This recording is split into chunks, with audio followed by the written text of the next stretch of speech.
Good morning, everyone. It's Rabbi Akiva Males, and I hope you're well. Today is Friday. It's March 12th. We're getting ready for Parshas Vayakhel-Pekudei, when we'll say Chazak, Chazak, V'nis Chazek.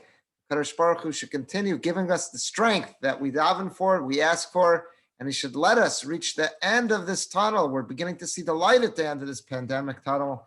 We should reach the end of it very soon. I want to share with you a brief Devar Torah.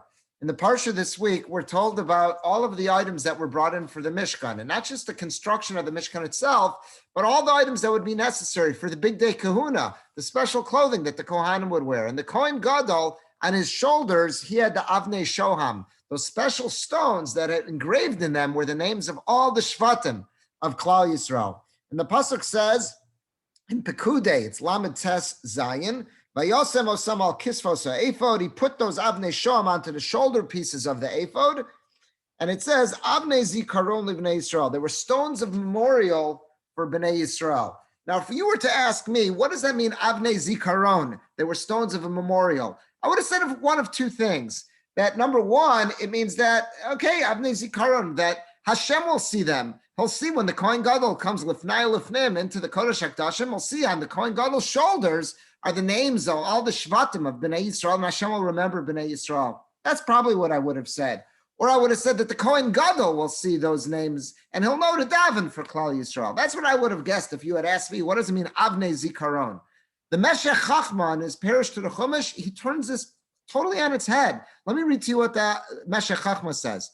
He writes as follows: what does it mean, Avnei Zikaron Livnei Yisrael? It's not Avnei Zikaron, it's not memorial that Hashem will remember Bnei Yisrael, or that the Kohen Gadol will remember Bnei Yisrael. It's Avnei Zikaron Livnei Yisrael. Bnei Yisrael are supposed to remember. What does that mean?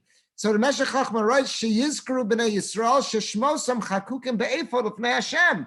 Bnei Yisrael will never forget our names are on the ephod, the shoulders of the ephod, that's in God's presence, in the presence of Hashem. And knowing that my name is so close to HaKadosh Baruch Hu, if I'm ever tempted to sin, that'll give me the strength I need to back off, because I'm going to say, that's not for me. That's not for me. Look what potential that I have. He says, that'll cause our hearts to cling to HaKadosh Baruch Hu, to be very close to God. Is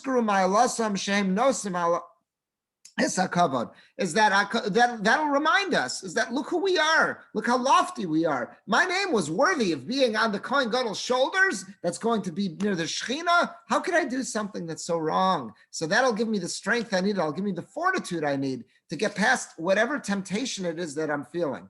Incredible idea how the Meshech Chachma learns this, and it makes sense. Again, Avnei Zikaron Livnei Yisrael, it's memorial for the Bnei Yisrael. That'll inspire us to be all that we can be and to really achieve our potential, all that we're meant to be.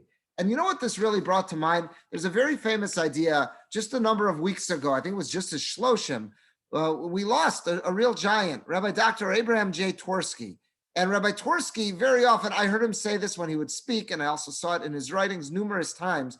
He would say when he was a kid, he was a kid who made trouble, just like every other kid. He was rowdy.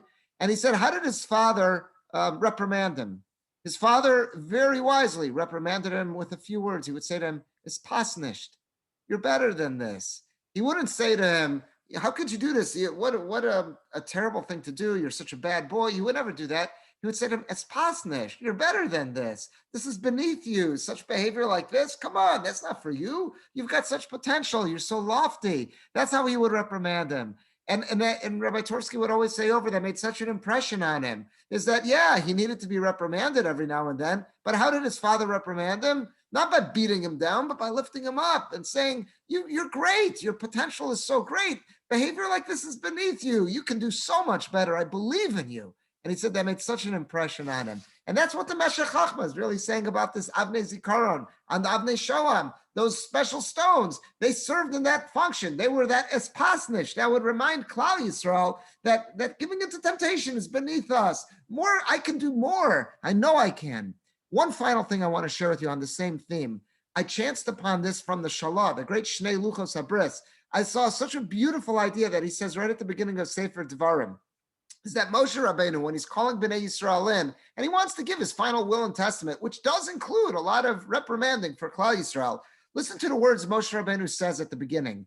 He says, Havu lachem anoshim. He says, gather around me, bring close. Anoshim chachamim unvonim v'yiduim. Is that I want all you wise, understanding, knowledgeable people gather around. Why is Moshe Rabbeinu expressing himself in that fashion? So listen to what the Shalah says.